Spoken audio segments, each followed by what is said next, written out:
Hi, I'm Michael Sinoff, founder and CEO of HardToFindSeminars.com. For the last 5 years, I've interviewed the world's best business and marketing minds.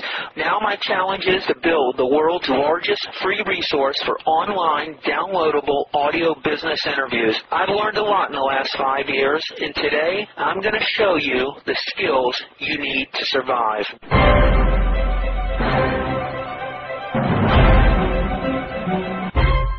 Now really, is this USP that big of a deal? Can it really make a dramatic difference in a business? This is the number one most important thing before you do anything else with a marketing consultancy. You get them to sit down and you figure out what in the world these guys stand for. Because if they can't differentiate themselves, if they don't have a reason they're different, then you can't get the sales scripting, you can't get the copywriting, you can't go to the media cross-promoting, community marketing, because nobody knows why you're different, why you. So the very first thing you do is you have to say, what's your business stand for? And that's the USP. And that's the basis around all the marketing efforts. So you got to get that defined first.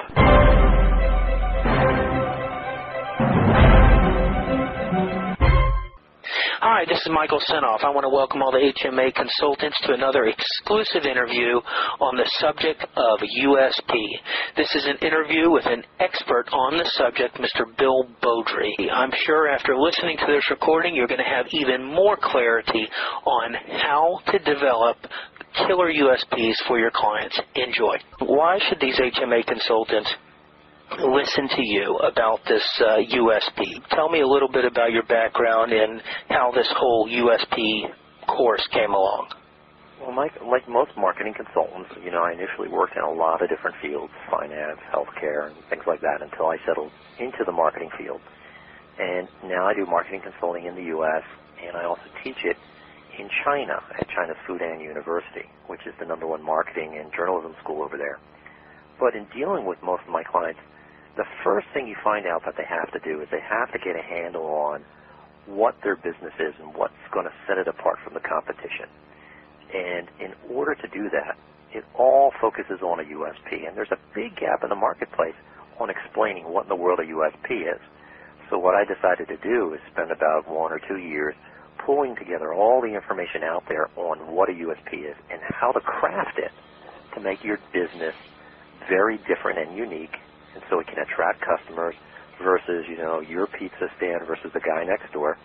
And I put it into the manual, and it's the only manual out there that explains how in the world you actually craft your USP. And what does USP stand for, and what are some of the other acronyms that you've heard out there for something meaning the same thing? Well, the term USP stands for Unique Selling Proposition, and it was coined by Rosser Reeves, who was a real big advertising great in the early 1950s and 60s.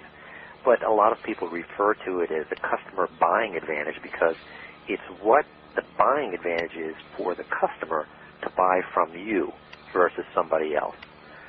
Some people just call it USP or unique selling proposition. There's all sorts of terms for it. Competitive advantage. Sometimes people just call it your opportunity niche. There's all sorts of terms like that. But basically it's what sets you apart from other people that in the customer's viewpoint is the reason to come to you rather than a competitor. What's the big promise you're going to deliver for them? Tell me, what's the difference between a powerful USP and a USP that's just not powerful? Well, a lot of people will just say we're the best at this or we're #1 at that. We'll use all sorts of just regular terms that don't mean anything to anybody. And so, for instance, I'll use the example of pizza once again, where, you can have a city and it can have 10 or 15 little pizza joints.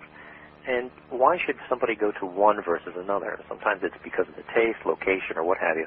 But sometimes everybody knows, okay, well, this pizza joint does something a little bit different, but that little difference magnifies into a big difference in sales. And what makes a USP great versus just good is something that really taps into what exactly the consumers want. You hit the hot spot of the consumers.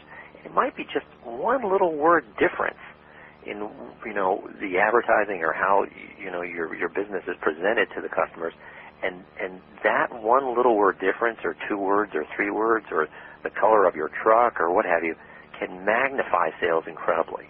And so a great USP is something that has these characteristics that really hit the hot buttons of consumers, that really, really draws them in like a magnet. And what Rosser Reeves said was the proposition has to be very strong that it can move the mass millions.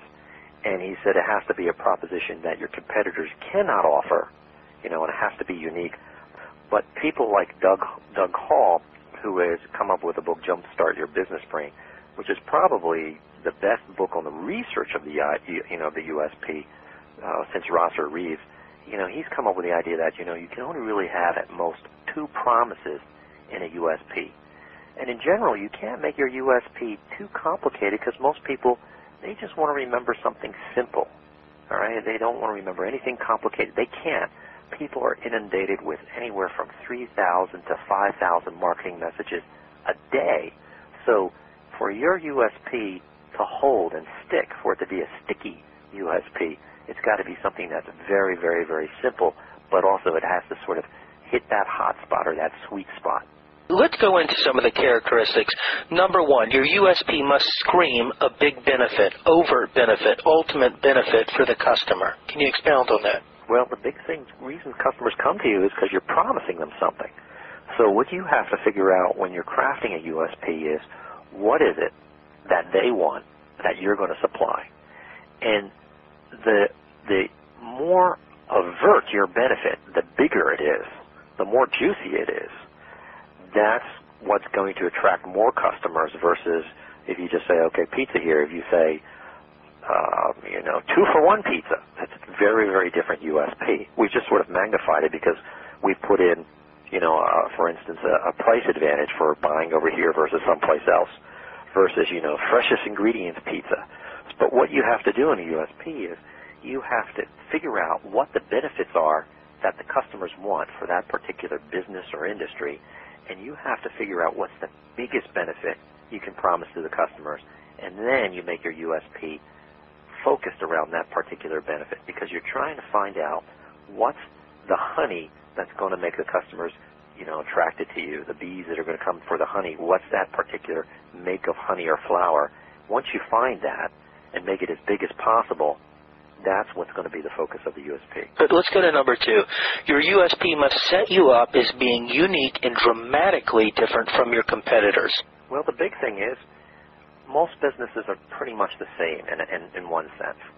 If they don't advertise, if they don't set themselves up as being different, then they're all Me Too companies. For instance, you might have a number of dry cleaners in the city, and if they're all doing the same thing, well, there's no reason to go for one versus the other. It's like Me Too. If 2 businesses are exactly the same, one of them is redundant. All right. So what you have to do is, for whatever business you're consulting for or whatever business you're running, you have to find out some way that makes it stand out as unique and dramatically different.